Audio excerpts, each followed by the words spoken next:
Hier in de Oosterbuurtstraat op West-Skilge trof de politie de hennepkwekerij aan in de kelder van een huis. De bewoner wie op dat stuit net thuis. We weten dat er op de Schelling ook wel drugs gebruikt worden. Maar dan heb je dit, het verhaal van de andere kant. Dat kennen we wel van de wal. Die wietplantages, ja, we hadden het hier nog niet eerder meegemaakt.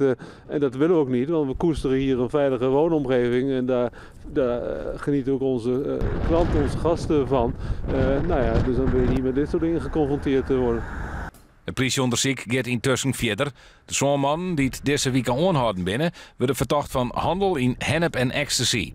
Bij de verdachten zitten 2 leden van de Hells Angels. Mogelijk had de Skilger banden met deze motorclub.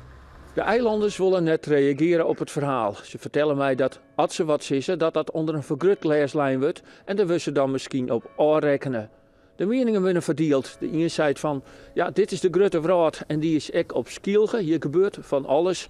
En de oor zegt van, ja, het weer altijd zo rustig en dat moet extra blijven.